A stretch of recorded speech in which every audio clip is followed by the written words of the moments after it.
নমস্কার, ঋতব্রতের সাথে কিছুক্ষণ এই চ্যানেলের আইটি নতুন পর্বে সবাইকে স্বাগত জানাই। দেখুন, গুন্ডা দমন বিল আসছে একটা এরকম কানাঘুষো শোনা যাচ্ছিল। আলটিমেটলি 29শে জুন বিলটি বিধানসভায় পেশ করা হলো এবং বিলটি বেশ ভালো ব্যবধান নিয়ে বিধানসভায় পাশ হয়ে গেল। আমরা যদি দেখি 176 জন উপস্থিত বিধায়কদের মধ্যে পক্ষে ভোট দিয়েছেন, বিপক্ষে 41 জন ভোট দিয়েছেন এবং বিরত থেকেছেন 40 জন, যে 20 জন বিরত ছিলেন 20 জন। যে 20 জন বিরত থেকেছেন তারা কিন্তু মূলত কালীঘাট তৃণমূল বা মমতাপন্থী তৃণমূলের অন্তর্গত। এবার আমরা যদি দেখি যে বিলটি অ্যাকচুয়ালি কি, বিলটা নিয়ে তো এত কথা হচ্ছে, গুন্ডা দমন বিল, তো অ্যাকচুয়ালি বিলটি কি? দেখুন, মূল বিলটি হচ্ছে দুটো। একটি হচ্ছে West Bengal public safety and control of anti social activities bill 2026, আরেকটি হচ্ছে West Bengal maintenance of public order bill 2026। এখন এই দুটো বিলকেই মূলত গুন্ডা দমন বিল হিসাবে আমরা তুলে ধরছি। মূলত প্রথম বিলটাকেই কিন্তু আমরা, যেটা West Bengal public safety and control of anti social activities bill 2026 রয়েছে, সেটাকেই আমরা গুন্ডা দমন বিল হিসাবে সবাই তুলে ধরছি।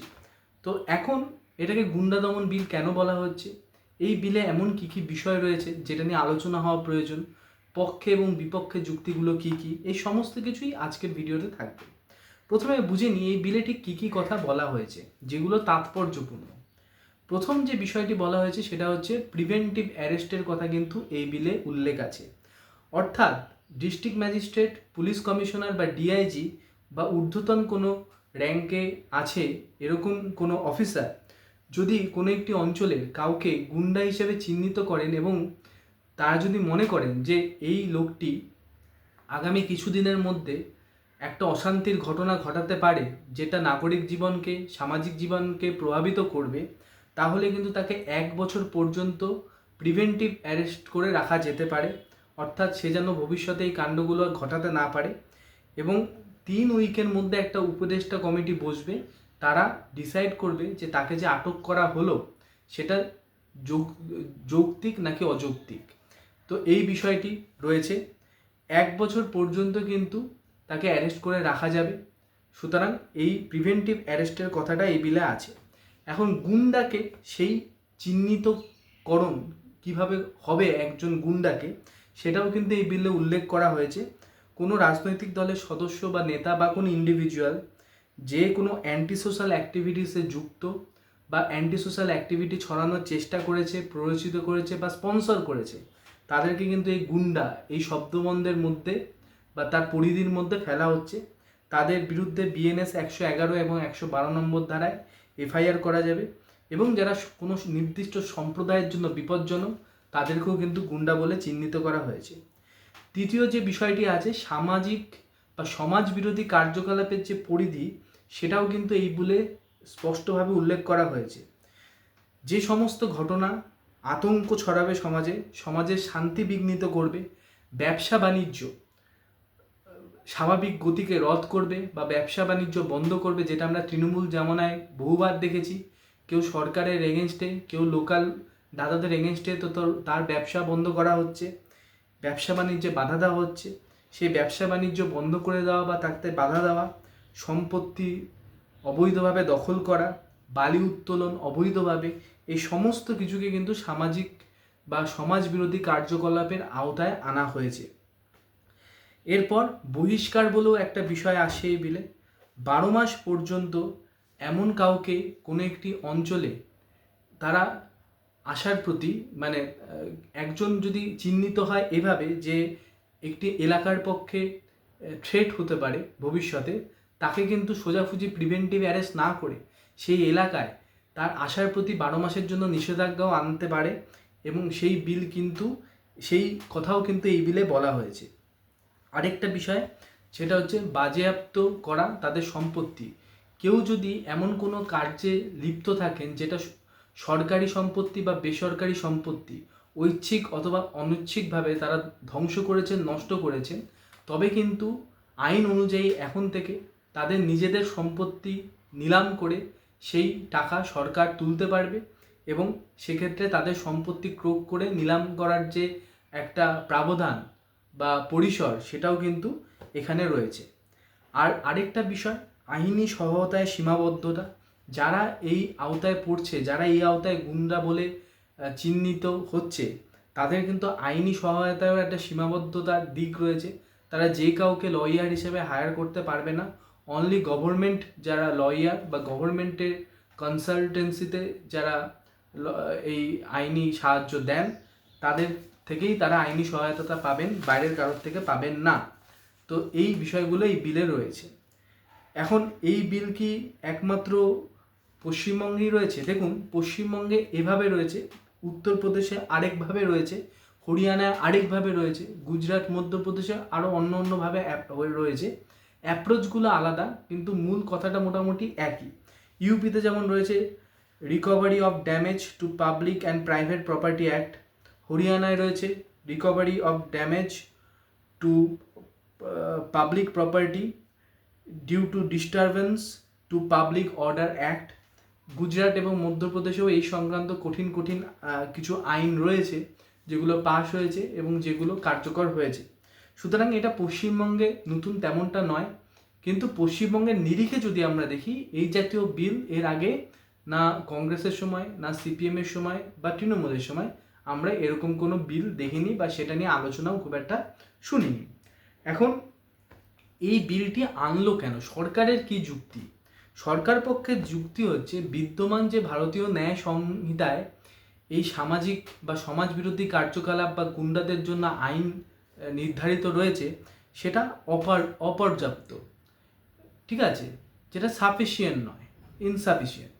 তো সেক্ষেত্রে একটা আইন এক্ষেত্রে আনা প্রয়োজন ছিল, সেজন্যই আনা হয়েছে।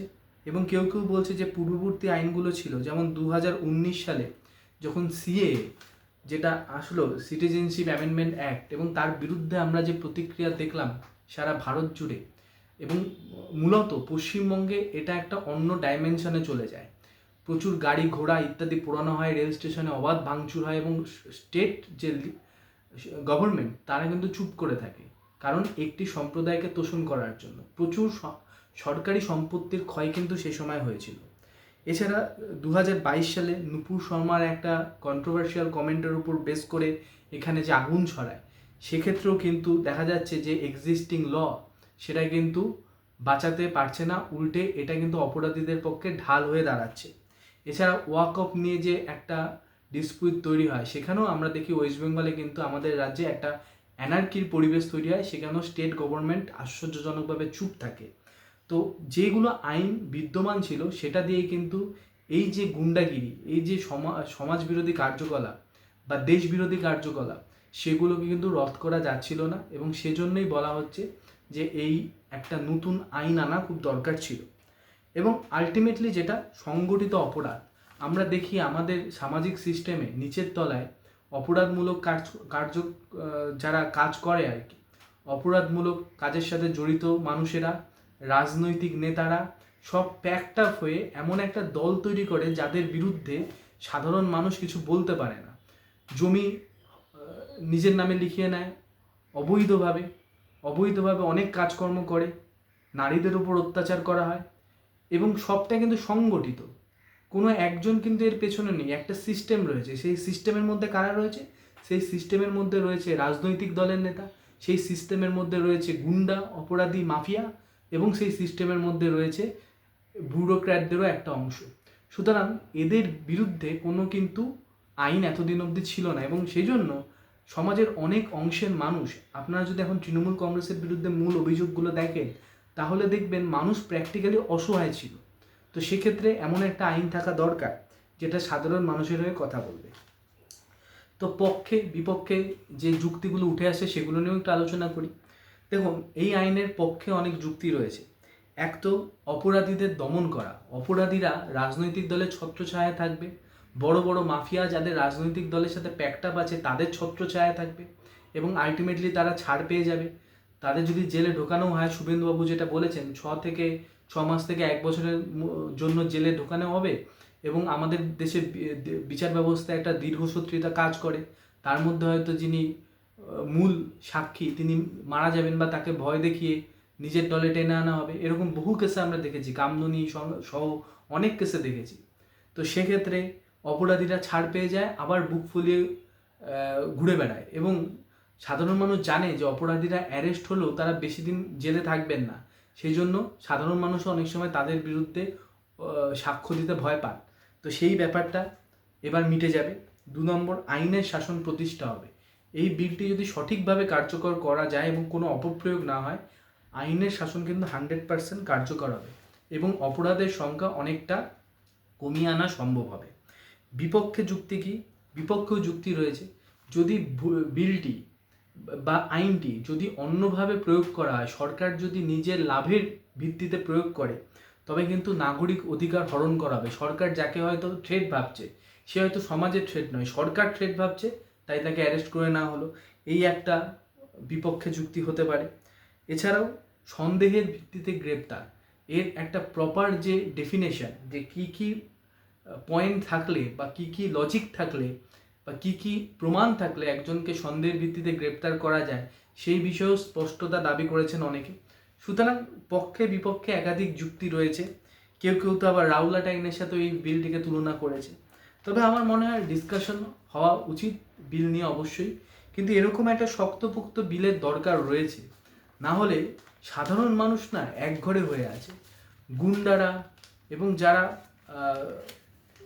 দুর্বৃত্ত রাজনৈতিক নেতা এই ক্যাটাগরিতে পড়েন, তারা কিন্তু ইচ্ছে মতো সমাজটা শাসন করেছেন দীর্ঘ 15 বছর, তার আগেও হয়তো কিছু বছর।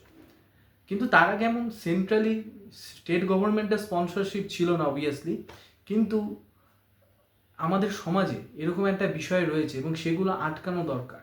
এবং সেই জন্য আমরা চাই যে এই বিলটি পাস হয়েছে, ভালো কথা, আইন তৈরি হবে নতুন, ভালো কথা, এবং বিলটি বা আইনটি বারবার বিল বলছি, আইনটি যেন সঠিকভাবে প্রয়োগ হয় এবং সমাজের হিতে ব্যবহৃত হয়, সেই আশাই আমাদের থাকবে সরকারের থেকে।